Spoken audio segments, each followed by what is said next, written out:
load. Uh, Gardner, I imagine you're familiar with Blackboard Collaborate, formerly known as Illuminate, but if not, probably the easiest thing to do is a quick audio check, and best way to do that is go up to Tools on the top of your screen. You'll see a Tools tab, Audio and Audio Setup Wizard, and that way we can make sure that your audio is set up before we get started.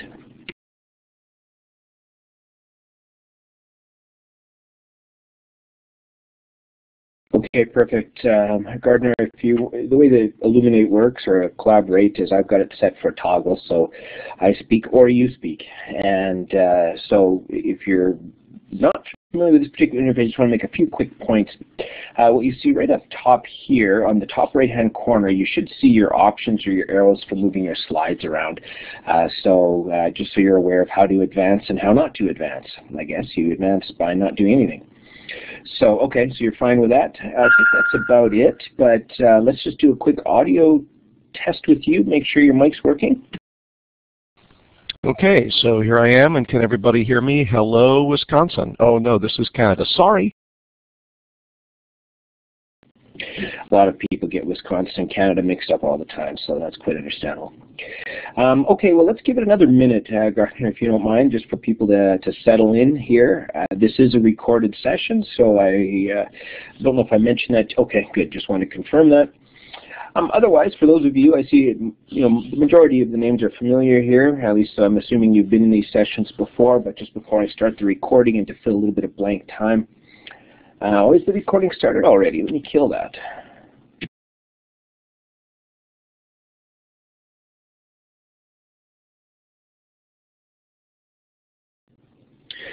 Welcome to a special session we have this week. It's an extra session in the Learning Analytics course. We've typically kept these to Tuesday.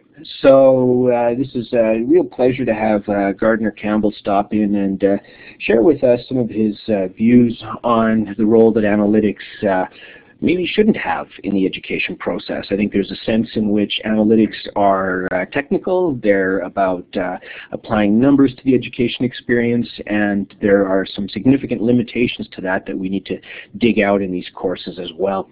Now, when I was in I was in some city where I met up with Gardner. It was the EDUCAUSE conference, and I think it was Philly.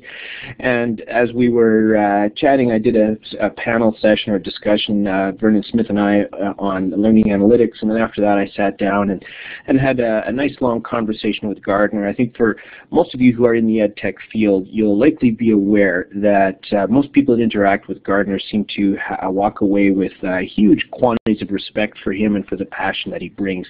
And I think that's because he has the ability to move seamlessly between talking poetry into talking technology into talking, well, in our case, I think we've touched on religion and spirituality as well. And I think it's the passion that Gardner brings to the discussion that really makes him such a valuable voice in our sphere. So when we were organizing this course, I thought it would be great to have Gardner come in and level some of those important criticisms directly to the educational experience from a learning analytics stance, so we have a better sense of what's going on. So on that note, Gardner, thanks again for agreeing to do this. Over to you. Well, thanks, George. That was really a very warm introduction. I do appreciate it. And as I said in the chat, you're also describing yourself. It was a tremendous conversation for me as well, in large part because you too are able to move quite seamlessly from one of these domains to the other. And that, of course, is not a trivial point. I mean, it's great for friends and conversation, so that's wonderful. That's actually something that makes life worth living.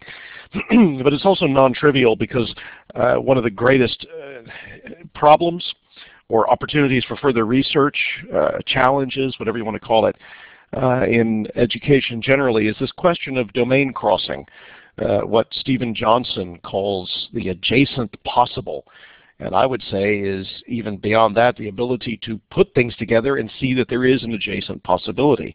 As you'll hear in what I have to say today, there's I think a real danger, and a danger that is unfortunately increased by reductive models of learning analytics, that we will reduce the kind of domain transfer. We will make it much harder to see the adjacent possible. We will lock ourselves into a model that in fact is going to take us backwards. But having said that, I should also say that in a lot of ways, in a conversation like this, I just feel so irrelevant. Why is that? George is very kind to talk about the way I've hopped across a lot of domains. In academia, that's often not viewed as a strength or even something that's real. One of the things that we have done in our, I think, completely understandable quest for intellectual specification is also begun to cast a skeptical eye on people who do try to do cross-domain thinking or lateral thinking. And in my own case, my training is as a Miltonist, as some of you know. My doctoral work was on the life, times, and writing of an English poet living in the 17th century, long before there was electricity, running water, or even Siri on an iPhone, a fellow named John Milton, who did something very old-fashioned that he defended as being old-fashioned. He wrote an epic poem in English of about 10,500 and some lines of iambic pentameter. It's great. At the beginning of this, he does a defense of iambic pentameter not being rhymed. He says rhyme is a spurious addition. It has nothing to do with poetry. He's going back to the original source, etc. Why does that matter? I'm not someone who comes out of an educational background in the sense of having gone to a school of education. I'm not someone who routinely deals with big data, unless you consider 10,500 lines of poetry big data, which I would. I'm not somebody who is primarily identified with a particular theory of learning and so forth.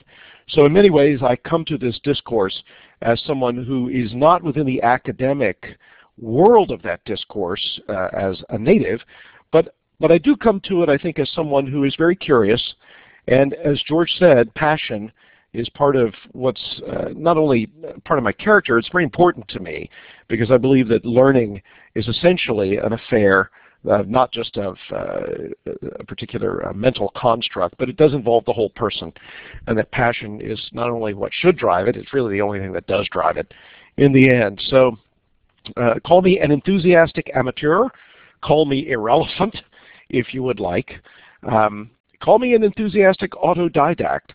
I'm someone who's curious about a lot of things. For example, I'm curious about cosmology and theoretical physics. Not that I could ever do anything with the mathematics, at least not without another decade or so. Come back and I'll report. But I'm reading a book right now, Stephen Hawking, An Unfettered Mind by Kitty Ferguson. And Kitty writes at this point, perhaps the final claimant for the title of ultimate theory of the universe is M-theory. M-theory is not simple. You can't print it on a t-shirt. M-theory is not a single theory. It is a collection of theories. Hawking describes them as a family of theories, and I'm assuming that you all know who Stephen Hawking is. If you watch Star Trek, you probably know who he is. If you have seen A Brief History of Time, or if you've kind of been awake over the last 20 years or so, you've probably seen Stephen Hawking there in his wheelchair. He suffers from Lou Gehrig's disease and is also one of the most brilliant theoretical physicists at the cosmological level, certainly, in the 20th and now 21st centuries. Ferguson goes on, each member of the family, this family of theories, M-theory, is a good description of observations in some range of physical situations, but none is a good description of observations in all physical situations. None can account for everything. No single flat map is a good representation of the Earth's surface. Just so, no single theory is a good representation of all observations. Now, why is this interesting? Excuse me, I'm still getting over a rhinovirus. Maybe it was an elephant virus, who knows. Why is this relevant today? Because this is a conclusion we have reached provisionally about the cosmos. And the thing about the cosmos is that it's probably the second most complex thing in the universe. And you can't get a theory of the cosmos. One, you can't make it simple. You can't print it on a t-shirt. You have to use a collection of theories, a family of theories, not a flat map, but something that is a range every part of it being a good description of a particular situation, but not trying to get to something that's a theory of everything. That's interesting to me because the first most complex thing in the universe is, of course, our brains. I guess perhaps should I turn on my video? No, I can't do that. I don't know. Does that actually help or hurt for you to be able to see me? No clue. Posterity will judge, right? So let's see. Let's try this and see if I come into, whoa, haha, there I am. Are we better off now or worse? We'll see. So this is the state for cosmologists. It's the second most complex thing in the universe. The first most complex is our minds. Why would we think that any approach to any kind of measurement, any kind of description, any kind of theoretic or symbolic construct of what's happening when we're learning or questing for understanding would be any less complicated than what's on this slide? Now, that raises some issues, doesn't it? How do you get at measuring this? And the answer is very carefully and with an appropriate measure of humility. Otherwise, you could just get kind of restless, I guess. You could say, well, but who has time to figure that out? We'll never be able to get there. You will inevitably, it seems to me, try to get to some kind of reduction that will allow you to get your head around it. And that's not necessarily bad in all cases, but I would submit it's disastrous when it comes to learning. It's as if instead of M theory, the physicists just threw up their hands and said, well, we can't do this. Let's go back to the Cartesian plane. Let's go back to the coordinates, the XY system. Whatever it is that we end up measuring, we have to be able to measure it on this XY coordinate graph. And of course what this means is, well, if you live in 2 dimensions, that's fine. If you're living in 10 dimensions with superstring and supergravity and all the rest of that stuff, not so much. And if you're dealing with minds, with the trillions of potential interconnections among neurons in our brains, this ain't going to do. It really is not going to do at all. Another comparison. This is Clay Shirky, one of my favorite quotations. Those of you who've heard me talk before have heard this probably every single time I open my mouth. I am unapologetic. We are living in the middle of the largest increase in expressive capability in the history of the human race. Okie doke. He wrote that in 2008, and now we have Siri, so we're much farther along. But this is the point. This is true. This is absolutely the case. How are we going to answer that? This quotation, it seems to me, though it does not propose an analytical model, it does at least suggest the scale of what it is we're trying to map, what it is we're trying to understand. And any kind of mapping, any kind of modeling, any kind of scaled approach to quantifying, but even qualifying. I'm not against numbers. They just need to have lots of zeros after them if we're talking about something like this. Any approach that doesn't answer to this scale, it seems to me, is not only doomed, but has very unfortunate knock-on effects in that we tend to believe that the map is the territory and we tend to organize ourselves around just what we're able to measure instead of organizing ourselves around creating better measurements of what we know to be nearly unimaginably complex. So here's this Clay Shirky quotation. Think of this as something like the Stephen Hawking M theory, okay? That is the same scale. And then compare it with this, which I would say is more along the lines of, if you can't do it with an X and a Y, you can't do it. From an ELI white paper just a couple of months ago, Learning Analytics Defined. Learning analytics in the academic domain, one might ask, well, what is it like when it's not in the academic domain? Never mind. Is focused on the learner, good. Gathering data from course management and student information systems, oh dear, in order to manage, there's that good industrial era word, student success, meaning what? Including early warning processes where a need for interventions may be warranted. Now, this is at least one definition by people who are working at, I would say, a fairly advanced level in the conversation. And it seems to me that what we have here is much, much closer to the Cartesian coordinates than it is to M theory, or than it is to the largest increase in expressive capability in the history of the human race, unless expressive capability at that scale is nothing we consider in the academic domain, which I'm going to get to as well. I think we should, but I think the academic domain has often defined itself in ways that have nothing to do with human expressive capability. And you're getting this from somebody with a PhD, so take it with a grain of salt. This looks much more like M theory to me. This looks much more like the scale we're talking about. This is a TED Talk by a neuroscientist named Sebastian Sung, who makes the very interesting argument that what gives us the flavor of self, what gives us the uniquely identifying traits, behaviors, predilections, loves, identity, that which we feel not only to be at the core of our being, but to be the core of what we seek when we want to connect with someone. Identity is not just about the self. It's about the other selves we seek to be in communion with. And Sung makes the very provocative observation that what we want to map is not the DNA sequence. What we want to map is the complete set of neural connections within a brain. So far, state-of-the-art computing can get us to about a square centimeter of a simple mouse brain, and that's it. That's how big our big data can be right now. And of course, the human brain, in comparison, is as big as the universe is to my iPhone. I mean, it's many, many orders of magnitude more complex than that mouse brain. But the point is worth making. We are looking at something that is tremendously complex. We're looking at potential interconnections on the order of trillions. And, oh, by the way, yours are changing. So are mine right now, just as a result of us being in contact with each other.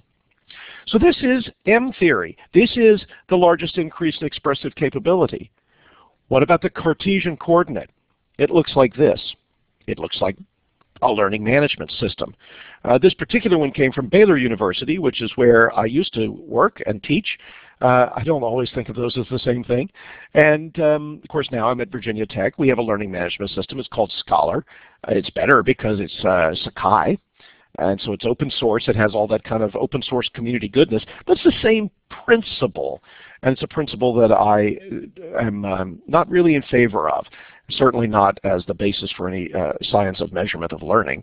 As you can see here, the URL is my.baylor.edu. And I call this the I-lie, not because the people who run the LMS at Baylor are bad people intent on committing deception. They're not. They're good people. They're trying to keep the boat afloat, as we all are. But because you can see in the sad tactic of branding this my.baylor.edu, already the covert admission is it really has nothing to do with self. It has nothing to do with identity. It has nothing to do with the complexity of being human, which must be at the heart of what we talk about when we talk about learning, since it's our kind of signature thing as human beings, or at least understanding or thinking about understanding. Instead, you've got something very carefully organized, managed, and so forth, having to do with schooling, which I would say is not the same thing necessarily as learning or understanding. So this is a Cartesian coordinate system. This is not M theory. This, of course, is even worse. I understand this looks a little bit prettier in some of the latest versions of Blackboard, but this, of course, is what is known as a discussion forum. Yes, a discussion forum. Looks like a particularly crowded email inbox to me. It is an old slide, and probably this was the case for at least up until 2010 or so. Blackboard salespeople used to regularly come to Mary Washington, which is where I began work in educational administration, assuring us that all the things that contributed to the connectome were in fact unimportant. Or you could buy them as accessories, but why would you want to have avatars in a discussion forum? Why would you want to have SIG files? Why would you want that complexity? This is simply transactional. Well, I would say no, it isn't. And the models of learning analytics, as defined in that first slide, having to do with monitoring, measuring, quantifying activity within a learning management system, are from the get-go measuring the complexities of the most complex things in the universe by means of, well, 2 dimensions aren't even quite there, maybe 1.5. Maybe we really are not even in flatland yet when we're looking at systems like this one. No wonder our students view curriculum as a set of discrete, isolated things that happen. Sometimes if they're really upset, they're one damn thing after another. This is a pill minder, of course. It's also what the curriculum often appears to our students as, a set of completely hermetically sealed things that can't ever go across those boundaries. If it's Tuesday at 9:30, then they've got to take the Dr. Campbell pill. Having done that, I have no more claim on their attention, thoughts, hearts, minds. They have to go on to take their next pill. At the end, they get a blood test, see how much the pills took effect in their body, and we're done. Transactional, even at a very crude level. And that, it seems to me, is what much schooling emphasizes, or scaling up educational methods. This is a great content delivery system, as you see, perfectly uniform, spread out very evenly, scales beautifully, and it prepares you for the workforce. Or another view of the workforce, I would guess, would be the slaughterhouse. It'd be nice if it weren't that way. Notice that one cow has decided to raise his or her head, look straight at the camera, and perhaps is thinking, is that all there is? Is this what I have to do? But of course, that particular side of beef will not be doing well in the final exam. Or we build models of education that are like assembly lines, and then when we do learning analytics, we're doing the old-fashioned Taylorism, where we measure the effectiveness of the various stations. I had a colleague here who talked about how the line could not be stopped. In undergraduate engineering education, it was just too big. We had to keep it all going, no stopping the assembly line. And I don't think he understood that the assembly line cuts in both directions. If there's no stopping the assembly line for the student, there's no stopping the assembly line for the instructor either. And so it becomes 2 machines making each other. Or at its worst, our students find much of what we think is very valuable about education, and may in fact be very valuable, a kind of liberal arts hazing, a general education hazing, a form of ritual abuse. Not because we're trying to abuse them, we're not, but because the structures we have built, the structures we are now quantifying and measuring by means of learning analytics, are in fact a kind of, what shall we say, inscrutable set of phenomena that are concentrating merely on getting from one end to the other. Not so good. Is it any accident that when we apply building analytics to the problem of creating classrooms, we get something that looks like a Skinner box? And believe me, if you want to conduct learning analytics, the most direct way to do it, forget the learning management system, that's completely complicated for your purposes. Go for this. See how many times the rat presses the lever. See how many credit hours the student will earn in order to get the pellet at the end, which is, of course, the degree. Or we go online. Students stay in their dorm rooms, copying down what teachers are writing on the blackboard. This is the old form of monkey see, monkey do, but now mediated electronically. We're not getting anywhere. We're still on that Cartesian plane. That's not where we want to be. And in fact, in our true lives as learners, that's not where we are. But holy smokes, is it easy to measure?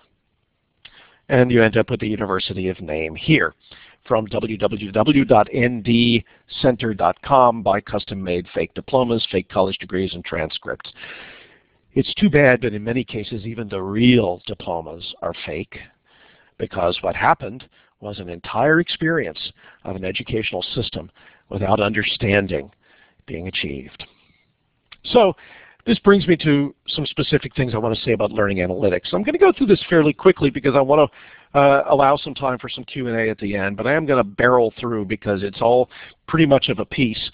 I want to make sure that I don't completely run out of time. What George didn't tell you about the conversation was that it went on a very long time, and that's largely my fault because he was fascinating, and I never want to end a fascinating conversation. So I just want to say very quickly, I have 4 strong cautions about learning analytics, and I call them cautions because I am not in principle opposed to the idea that we can generate meaningful quantitative data about learning or about understanding. I think meaningful quantitative data are important. They're why, for example, the walls in my office right now are not falling down. Somebody had to measure. Somebody had to make sure the measurements were accurate. Somebody had to use the measurements in a meaningful way. So in principle, I'm not opposed to measurement any more than theoretical physicists are opposed to measurement. But I do have 4 strong cautions because I really do think you get what you measure, and you measure what you get, and that becomes a self-reinforcing loop that can land us in a Cartesian plane, not in a complex universe. So I've summarized them as student success, in scare quotes, complexity, points of intervention, in scare quotes, and the third wave.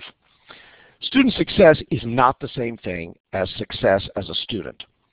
This is Erica Goldson's famous valedictory speech. When she graduated from high school, she gave it the same name that I've given my presentation today, Here I Stand. And in this speech, which you can see the URL for down at the bottom, much of it is also up on YouTube, she says, "I have no clue about what I want to do with my life. I have no interests because I saw every subject of study as work, and I excelled at every subject just for the purpose of excelling, not learning. And quite frankly, now I'm scared." This is at the end of her senior year in high school. I believe that if we apply the reductive model of analytics in the definition we saw at the beginning, and if we are not suitably humble and provisional about any system of learning analytics we design or adopt, we will have our top graduating seniors from 4-year schools, our top physicians, our top engineers, our top literature scholars, you name it, whatever it is that comes out, is going to be a set of students, the good ones, having no clue about what they want to do with their lives. The poorer and indifferent ones won't even rise to that level, and I think that would be a tragedy. Here's a learning analytics system. At least it's the thing that the analytics will be applied to. This is a page from the Standards of Learning in the Great Commonwealth of Virginia. Again, this is K through 12, but I'm using it as an example of a particular approach to specifying and measuring learning that I think is disastrous, and I think is for far too many dimensions also part of what we saw earlier in terms of the definition of analytics. So, okay, here we go. Good thing, communication, speaking, listening, media literacy, no problem. You can see already there's A, B, C, D, E, F, G, H, I. You know what this is. These are rubrics. They're teacher notes, understanding the standard, then essential understandings, and essential knowledge, skills, and processes. This is all very logical. This is all very orderly. It also, it seems to me, is entirely misleading and does not get at the true complexity of the cognitive event, the cognitive moments, true learning. It also has the very unfortunate effect of displaying items of its own thick-headedness. They're almost inescapable when you reduce things to this kind of management model.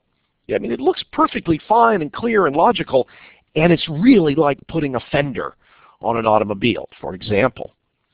One of the criteria, one of the desiderata, use grammatically correct language, including vocabulary appropriate to the topic, audience, and purpose.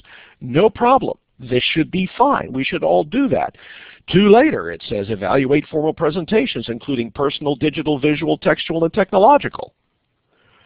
Oh dear, I think we're missing a noun at the end of that. Now, it's human to make a mistake. It's a little awkward to make a human mistake in a slide that's locked to discourage editing. You get my drift.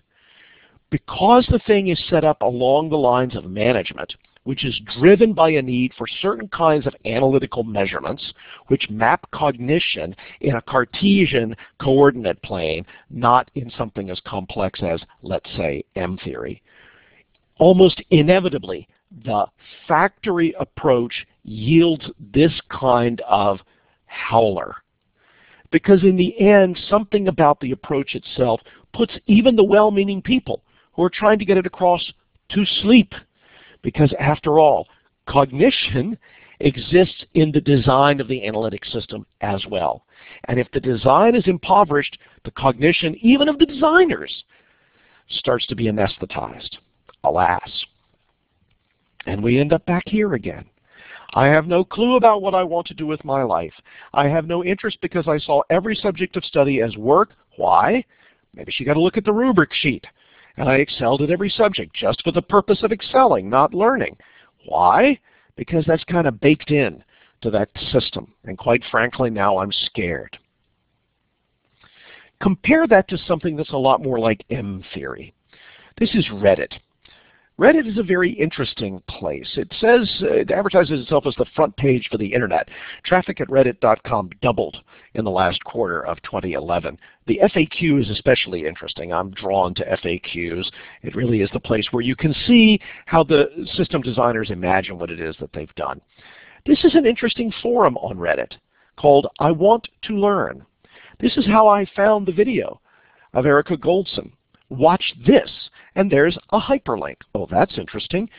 Can we, within learning analytics measurement based on learning management systems, not just look at student compliance, but also student contributions, and not just what they write in answer to a prompt, but how they link out to the world around them? Do we have a system of measuring that? It would be interesting. I would say we need to. I concur with the girl, this person writes. I'm a high school senior now, which means I spent the past decade in school as a student. What is the role of a student, et cetera, et cetera, et cetera. Doesn't turn out so well in terms of this person's experience. But here it is on reddit.com. Here it is in a place where these things can be commented on, voted up or down. It generates karma, which is a very interesting thing that Reddit talks about. And it is in a forum called IWTL, I Want to Learn, How to Learn. Here's a description of I Want to Learn. 31,059 autodidacts. And this is where they are.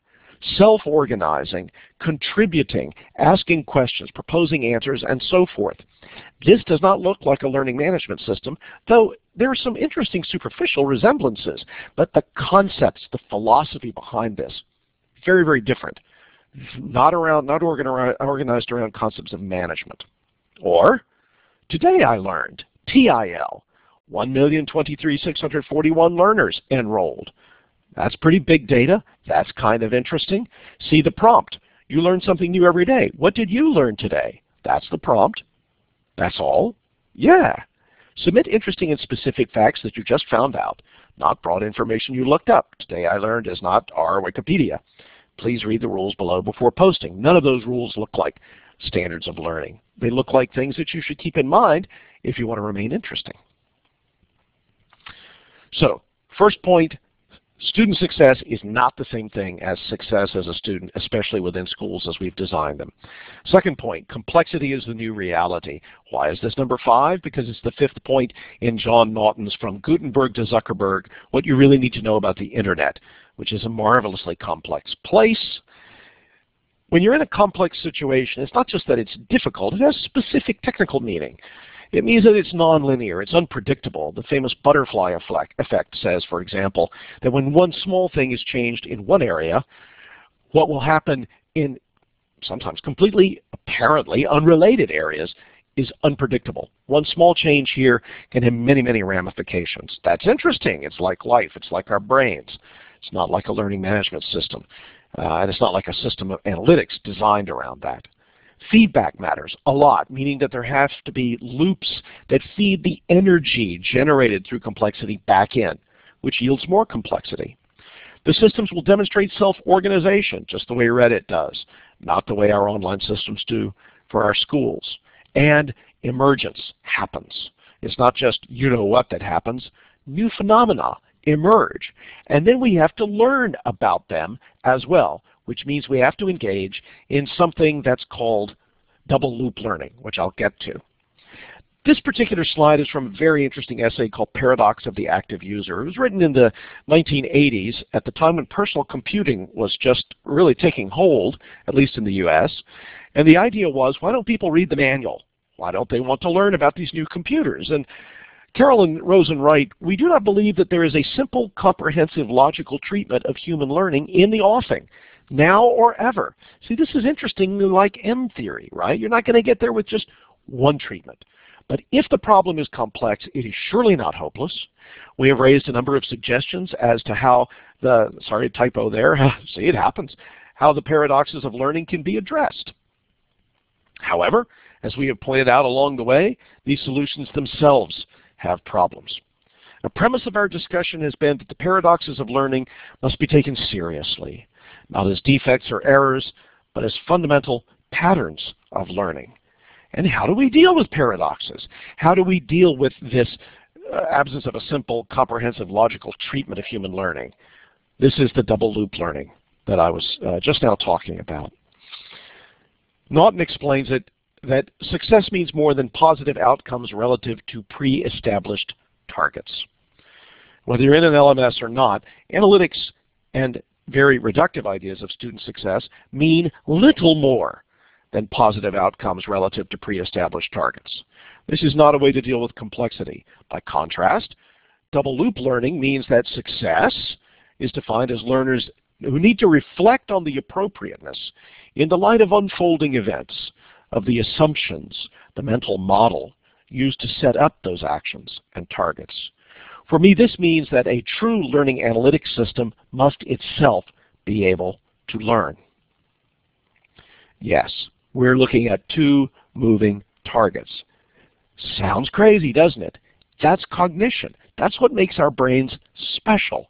Why would we not engage in the search for big data related to that kind of complexity?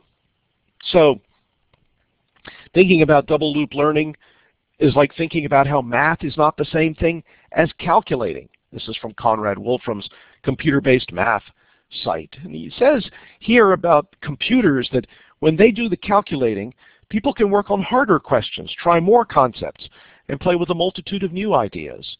My fear is that computers, as they are used in learning analytics, mean that people will work on simpler questions. They may be complicated in terms of the scale of the data, but they're not conceptually rich. They won't be trying more concepts, and they won't be playing with new ideas. In fact, we will have a map that makes the territory far simpler than it truly is, and will design school to that, not to the true complexity. An author has marked this document as final to discourage editing. And I'm afraid that if we design our program incorrectly, we're going to remove that edit anyway button. Or it'll still be there and people will simply leave. So we've thought about student success, not the same thing as success as a student. We've thought about complexity as the new reality and the way that with a truly complex system, you can't just set up your targets and see if you've hit them. In the middle of trying to hit the target, you have to think about whether that's really the target, now that you're halfway there, that you were really trying to hit. And the system has to accommodate that. The third thing I'd say very, very quickly has to do with this idea of intervention. I'll go to these slides to talk about what I mean. Typically in a learning analytics system, the idea is to intervene in students' learning when we detect a moment of potential failure. But look at this model. Learning doesn't proceed from confusion to light bulb to clarity. It doesn't proceed from thesis to antithesis to synthesis, with all goodwill to all the Hegelians out there. It looks much more like a set of connections. All right? Louis Pasteur said chance favors the prepared mind. Stephen Johnson alters that to chance favors the connected mind. And here's what I mean by these things. I would like to see a learning analytics system of suitable complexity which devises a way to intervene at the moment the student begins to understand something. To say, that's it. Your hunch is interesting. The line you're going on could be fruitful. I know you feel confused. I know you feel uncertain. That's a feature, not a bug. I'm here at this moment to say, you are about to rock my world. Go on. Now that's a very different model of intervention from, you didn't log in on time, you haven't completed your assignments, you didn't respond to your student's email, you didn't, I mean those things are important of course, but they're not the most important. building the system around intervention at the point of about to fail is a very different model from building a system of interventions around the point of about to understand. That's much more interesting to me. That's when we get to connectomes. Now, what about waves? In another recent EDUCAUSE Learning Initiative publication, the director of ELI, Malcolm Brown, talked about 3 waves in education, and analytics is the 3rd wave. The 2nd wave was the integration of social media into learning, and the 1st wave was the integration of the LMS into education. Well, oops, I think we skipped a level. The LMS is integrated. I hope it's disintegrating, but yeah, a lot of places have LMSs, very widely adopted. Have we really integrated social media into education? I don't think so. If we had, and I'm talking stuff like Reddit, stuff like Twitter, stuff like, you know, as wide open as it can be, blogs, wikis, maybe even the dreaded Facebook, although it's a critter of a slightly different color. If we really had engaged wide open, web-based social media, I think that we would see how complex the situation was in a way that would never result in a definition of learning analytics like the one with which I began the session. So I want to query this 3rd wave thing. I want to question it. We skipped a wave, right? And I think we did that because we were trying to route around complexity. So finally, what is it we're really trying to get to here? What in the end is the goal? Let's think about poetry. What is it good for? Robert Frost writes in the figure a poem makes, it begins in delight and ends in wisdom. The figure is the same as for love. That's the good that a poem does. That's the thing that a poem is. That's the experience of a poem. That's what a poem does. The figure a poem makes. It begins in delight and ends in wisdom. The figure is the same as for love. And I'd like to submit to you that any analytics system that we devise needs to account for the figure an education makes, or should make. An education should begin in delight and end in wisdom. And the figure should be the same as for love.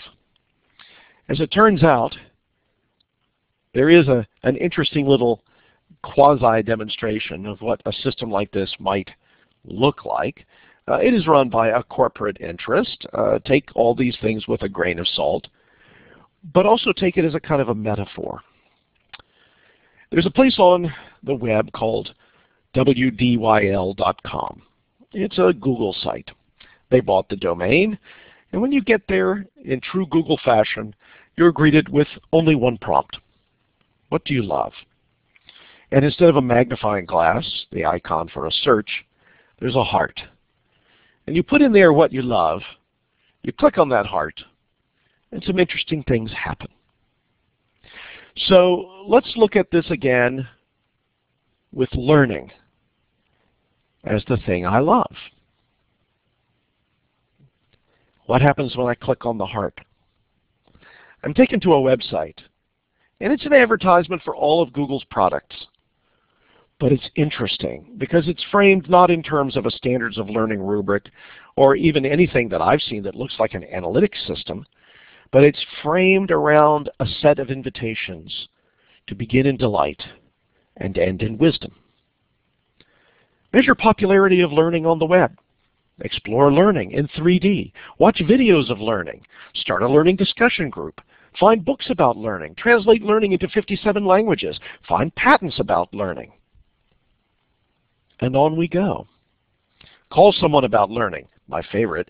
Scour the earth for learning. Search learning blogs. Search learning on the move. Plan your learning events. Email someone about learning. Organize a debate about learning. See pictures of learning. Latest news about learning. Alert me about learning. Find learning nearby, and thank goodness Virginia Tech is on that map. Access learning stuff on the web faster.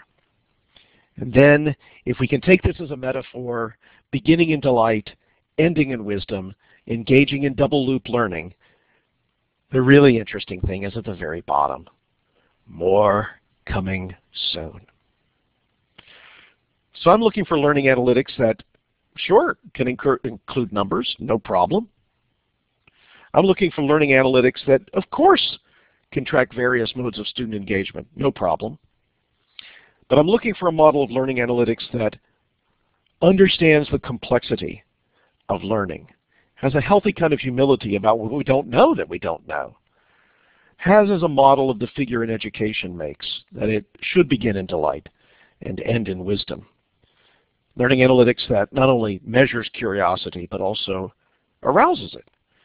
Learning analytics that does full justice to the full measure of what it means to have, in just a little bit of wetware in between our ears, something more complex than the observable universe.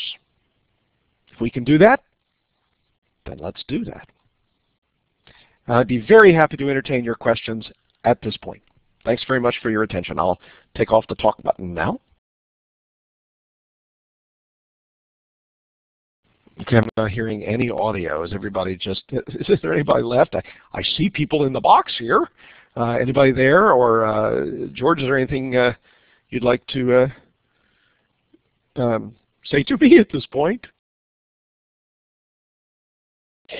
Yes, we are here, Gardner. I think there was a brief hiccup with the audio, and hey, you were too, Alan. There was a brief hiccup with the audio, and so there's a bit of a delay, and that caught up, so we cut the tail end of it. First of all, obviously, I'd like to say thanks for sweeping overview of some of the challenges and the weakness around learning analytics as they're conceived today. And maybe we can spend a little bit of time. I guess I'll throw questions or ask individuals in the audience to type in any questions that you might want to have Gardner tackle.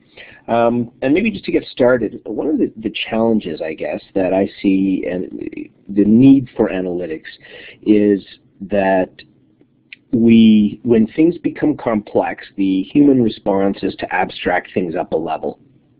If you go back to the development of scrolls and books, and you look at eventually with the development of encyclopedias, a book became a paragraph in terms of an encyclopedia, and that was sort of our way, this human attempt to try and wrap our heads around complex stuff. And it seems like that's sort of the human curse, is to always be trying to make sense of what's going on in this world and to try and gain an understanding of it in its entirety. So I'm wondering if you could comment a little bit on what ways do you think analytics fails to give us that one level of abstraction that still retains some level of what was there initially, but gives us the opportunity to then talk about things in a more complex manner across these various subsets. So instead of having a test or even an interview with a student, we have a variety of metrics that theoretically could provide some level of abstraction around student performance so that we're not directly in the nitty-gritty of it. We can start to do things at a different level. Hope that question makes sense. Yeah, it does actually. And I've thought about this because, I mean, the first question I get is, so if you were, well, not always the first question, but one question I get is, so what would be some approaches to that complexity that would be useful in terms of doing just what you say, helping us to wrap our head around something? Because if we can't do that, it's, all we do is just say, wow, look, there are a lot of stars.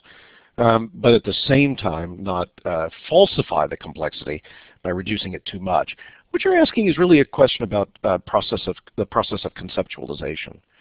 And the really rich concepts, it seems to me, always have, they're going in two directions. They always try to get at something very complex in a way that encapsulates it or abstracts a level.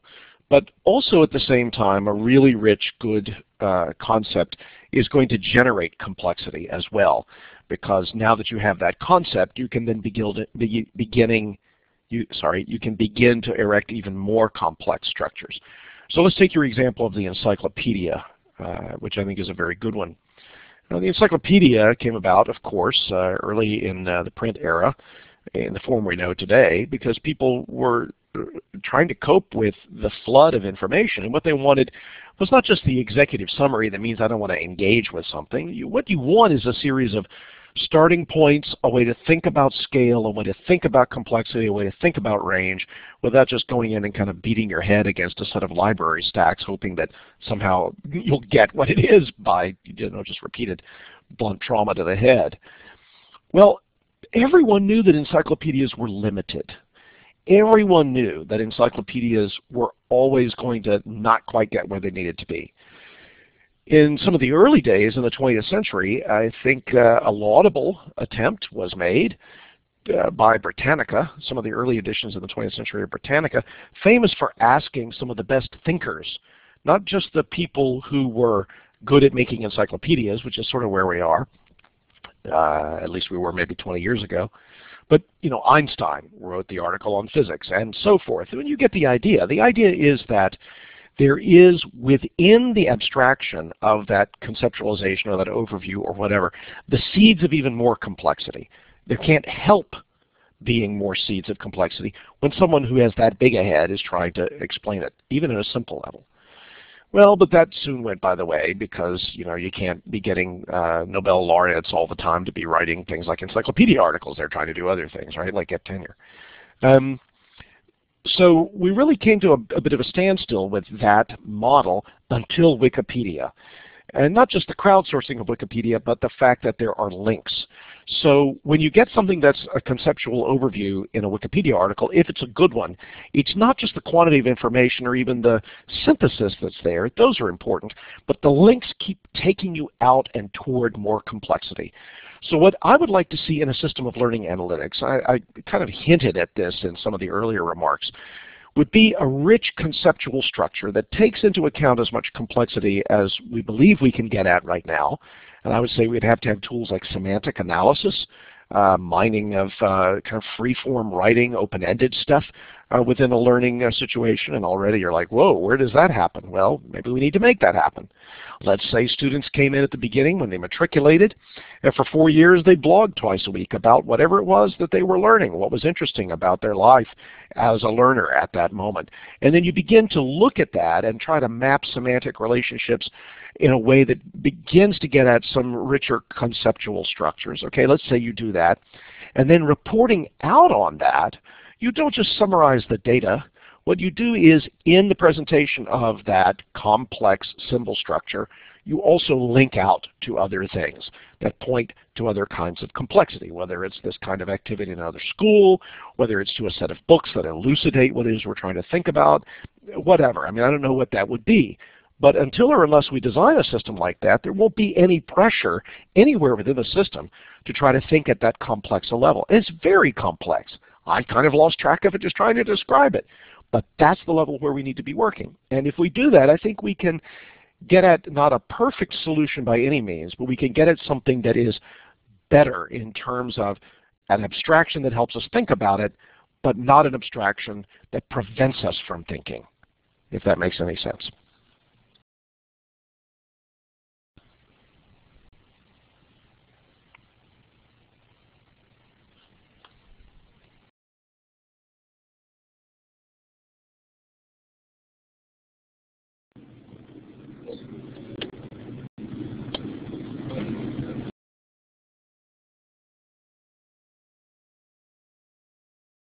Sorry, I'm not sure if you're speaking, Gardner. No, I had clicked the button off. It's interesting there. I thought maybe it would indicate. Oh, I see. There's a little microphone icon there. No. I hadn't said anything. Yeah. So a couple of questions here in the chat that I could probably speak to before we run out of time. A couple of really interesting questions, if that's okay. What do I think is the best source that might give us an insight as to what our students are doing? I really, really, really like the idea of free-range kind of student writing, let's say. And the reason I hesitated is there's a kind of autoethnography that's going on there that I think is very interesting. And it's why student blogging is so fascinating to me. I use it in my own class, and just today there was a student who blogged as we were getting ready to talk about an article by Brenda Laurel. And the thing that was very interesting to me that I perked up considerably was not just what she was writing about, but she wrote a little bit, and then she said, so that sparked my curiosity. And I went to this website. And then she linked to the website. And that was a really good example in miniature of the kind of thing I'm describing, in which the student is contributing a kind of free-range representation of their own cognition, but within that framework also doing that kind of complex symbol structuring just by means of a hyperlink. And this told me several very complex things in a very short period of time about what it is that the student was doing within the learning environment that I had tried to help facilitate. You know, in many ways it's as complex as a poem. I could write probably 4 or 5 pages just tracing some of that complex symbol structuring within what looks like, well, it's just a blog with a hyperlink. Yeah, just a blog with a hyperlink, but something very important for that. And the question came up, how do you measure wisdom? Well, this is very interesting. I would have said you can't do it. However, I would have been wrong, or at least I would have been wrong in saying that it's kind of obvious you can't do that. There is, let me see if I can find it here. Excuse me while I turn my back to the camera. I'm probably not going to be able to put my, oh, here it is. Yes, very lovely. This is the great advantage of a messy office. Everything is here somewhere. I discovered this the other day, and I came to this by means of Chris Dede, who is a researcher I admire very, very much. He's at the Harvard Graduate School of Education. He was speaking at the EDUCAUSE Learning Initiative just a couple of weeks ago, and George wrote an article for Educational Researcher a couple of years back in which he talked about, I'm sorry, not George, Chris, sorry. Chris wrote an article about the idea of wisdom in learning. And as part of this article on wisdom, which is itself quite fascinating, he pointed to this book in his bibliography, which is called A Handbook of Wisdom, Psychological Perspectives. It comes from a major academic press, Cambridge University Press. 2005 is the copyright date. And what was interesting, even from the get-go for me, is that there are several strands of research now devoted to the study of wisdom. Not so much to measuring it, but to trying to identify cross-cultural consensuses about what constitutes wisdom, trying to get at what sorts of things traditional academic contexts or traditional learning models don't include, that we would nevertheless want to be sure were there in any model of wisdom. There's a growing awareness that within every culture's kind of self-reporting and self-awareness, there is a strong strand venerating wisdom, and that wisdom is typically, in the way people think and write about it within a culture, the most complex characteristic you can attribute either to a being within that culture or to the culture itself. So what this wisdom research is doing is not trying to be reductive. In fact, they're pretty humble about it. All the researchers start out by saying, just because I do research on wisdom doesn't mean I'm wise, which I think is pretty healthy. But also to try to say, well, this is a core human value. And it has to do with knowing, but not just with knowing. It has to do with doing, but not just with doing. Books are important, but they're not going to define it. The wise person is not simply the person who's read the most books.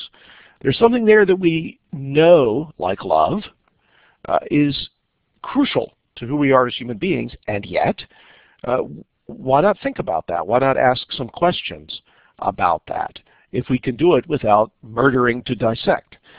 So it's really very interesting, and Chris's point in the article was that a small pieces loosely joined model of online interaction, something that's like Web 2.0 and what comes after, actually presents a very interesting and complex opportunity for a set of integrative connections that could possibly be the sort of thing that would at least increase the chances we'd be able to find wisdom in our collective conversation. Not guarantee it, however.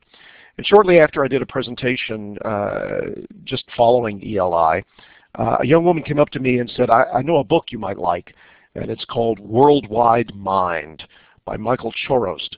And I went there, and son of a gun, it was the same sort of idea. And he's talking about a future in which we'll have implants, we'll have a kind of what he calls not telepathy, but telempathy. It's a very beautiful book. I recommend it to you very highly. And whether you agree with his conclusions or not in terms of where the machinery might take us, it's the same idea that there is a mode of connection both within the many selves that constitute the self and among the many selves that we live with, that we learn with, that we love, that starts to aggregate at its best toward this elusive quality that we call wisdom. And while wisdom research is not the same as wisdom analytics, at least I think it does show that it's possible to ask a set of fairly disciplined but open-ended questions about something that we really value as human beings, which is why I'm not going to give up on the idea that we can do something interesting with something that in the end we might call learning analytics. I'm just really, really concerned that any kind of premature standardization and instantiation is going to drive everything from sleazy vendors selling us, one-stop learning analytics system to what will eventually look like high school standards of learning in a college context, which I think would be truly disastrous, especially for democracies. So I'm going to stop talking now and see if anybody else has anything that they would like to say. Or George, I know we're out of time, whatever you'd like to do, but yes, you're quite welcome. And all thanks to Chris Deedy, who's done this several times now, sending me down a really, really interesting rabbit hole. Well, Gardner, I think just for the sake of time, we do try and obviously folks who attend the recordings of that make sure that we keep it to roughly an hour. So I think well, obviously I'd like to say thank you again for a passionate presentation, as would be expected from you, and also the opportunity. I think what we become isn't so much a matter of the choices that we make. It's as much the choices that we don't make sometimes. And I think especially in the space of analytics, when you're trying to understand, what kinds of things should we be careful about, which kinds of approaches should we avoid, and quite often the path that produces sort of the more fruitful outcome doesn't always look the most promising at the start of the walk. And so I think that's something that, as we're thinking analytics, and I appreciate in your presentation, I mean, there's a recognition that analytics, for right or wrong, have a bit of a presence in education today and will likely continue to have an increased presence. So to a large degree, the question isn't even so much yes or no to learning analytics. I think the bigger question, as I frame it at least, is how do we do analytics, and how do we do them in a way that captures the excellent illustrations that you provided in order preserving complexity rather than ignoring it and assuming that we can just reduce it to something that's a simple metric and then use that as a basis for really stealing the soul out of the learning process. So again, thank you for that informative and passionate talk, and for the rest of you here, I certainly appreciate you stopping by. We'll post the recording as soon as it's available as well.